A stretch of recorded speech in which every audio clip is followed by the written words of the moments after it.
Coach give us a brief opening statement, then we'll open it up to questions to the group. Well, we face a very difficult task tomorrow. Irvine is really a good basketball team. Anytime you see a +7 on the rebounding and their defensive numbers, really impressed with what I've been able to see. And you win 31 games, that's not by accident. 17 in a row, and we think we're kind of on a roll because we won 9 and they've won 17. So good ball club, deep, experienced, fifth-year seniors, guys that have played together a long time under Russ's system, very well coached. We're not going to be able to make some of the mistakes we've been making and be successful. So very difficult game for us. One day to get ready, and I'm hoping our guys will get to rest and be ready to go tomorrow night at 6:40. Great. Questions from the right side? Second row. Coach, kind of along that same line, how easy is it, or how difficult, I guess, is it to flip that switch and scout a team like that in such a short period of time? You do it at the Pac-12, but you've seen those teams before. How do you do it in this position? Well, we've had a couple coaching assistants working on the games. Possibility of playing Kansas State and Irvine. We went to work on those teams just in case we were in this position. So Kevin and I worked on getting ready for Wisconsin, and then the other coaches were working on, and so now it's just getting ready for them. And we had a lot of information, a lot of tape ready to go, and the scouting report was ready to go. It's just now getting it across to the team. It doesn't matter whether I know it or the assistant coaches know it. It's how much our guys know, and so you go back to what you believe is a defensive philosophy, a rebounding philosophy. You try to apply those things. Shots that we can't give up. Shots that'll get us beat.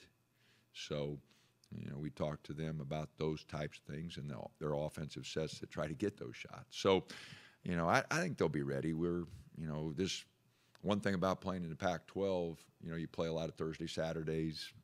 Thursday, Sundays. So you're used to the one day off. So the Friday, Sunday doesn't bother us. We're used to having a day to get ready for the next opponent, and in that regard, I think our routine throughout the season helps us. Go in that about 6 rows back in the middle. Speaking of the Pac-12, is there a team in the Pac-12 that reminds you of Irvine, or that Irvine reminds you of? Not really. Back a few years ago, Arizona, used to play the big guys and really try to beat you up in the lane. And defensively, when you drove it, everybody collapsed. So going back to some of those good Arizona teams, I think that's a little bit of similarity. They shoot the three well. They're a little slower paced than most teams in our league. But I guess going back a few years, some of those Arizona teams that were big and physical, the 4 guys they rotate inside, they just, they're physical. They try beating you up. That's why they're a +7 on the boards, and why they don't give up anything in the paint. They're not afraid of foul trouble. They're not afraid to be aggressive. Additional questions will come back in the front on the right. Dana, we were talking earlier about how fun this tournament is because of all the Cinderella stories, the underdogs or the mid-majors. But this doesn't necessarily seem like a Cinderella team that you're going to be facing. As you said, it's a team that's won 31 games. Does it seem, I guess, I asked the guys, does it seem like a Cinderella matchup to you or to the team? I haven't talked to the team about it, so I don't know how they feel about it, but I don't. I look at their ball club and it reminds me of some of our good Creighton teams back when we were in the Valley. We never thought of ourselves as Cinderellas or underdogs, and I'm sure they don't either. So they don't think of themselves as Cinderella, and I sure don't. Again, I haven't discussed it with the team, and so I have no idea what they're thinking. But as a coaching staff, we definitely don't. You know, they're a big physical team. Kansas State, you know, they're Big 12 co-champs, you know, and if you watch the two teams, you didn't see any physical difference in the teams. You know, it didn't look like Cinderella or Goliath, you know, David and Goliath. It, you know, looked like two good basketball teams. And so their athleticism's good, their depth is good.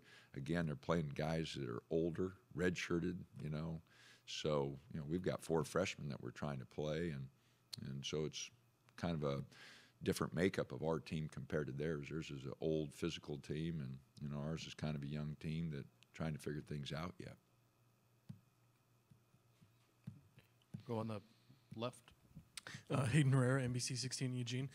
Coach, I know you're not on Twitter personally, but Jim Levitt, Oregon's former defensive coordinator, had some well wishes for you yesterday, called you a great friend. What does it mean to just, even though he's not connected to the university anymore, he still got that support from a fellow coach, maybe not in the same sport, but a fellow coach?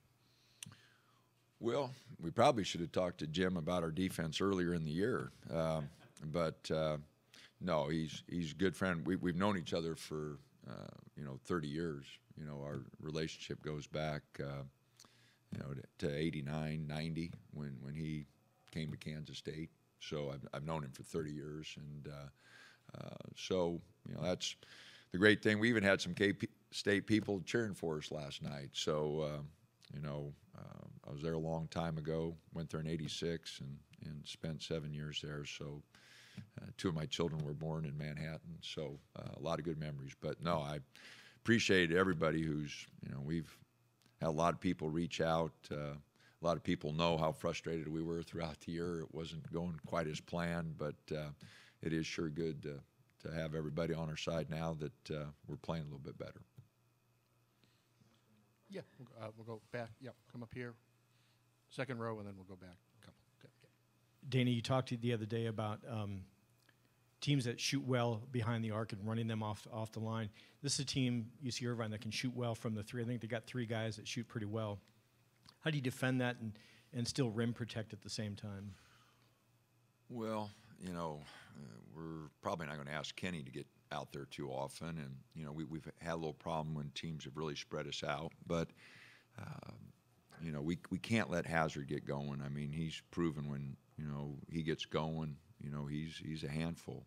And, their other 3-point shooters are consistent too. They actually have 5 guys that we're kind of concerned about. So we're going to have to do a good job of locating those shooters. They're going to hit some, but we just can't give up uncontested ones. If they hit contested threes, that's just part of the game, and there's some nights where teams are throwing it in and there's not a darn thing you can do about it. But we just can't give up easy ones or ones that they consistently get in their offense.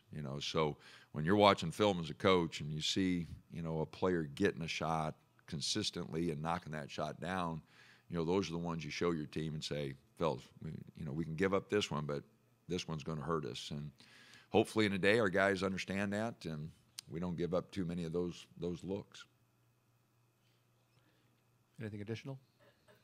Looks like we're good. Thanks, All right, Coach. thanks. Okay.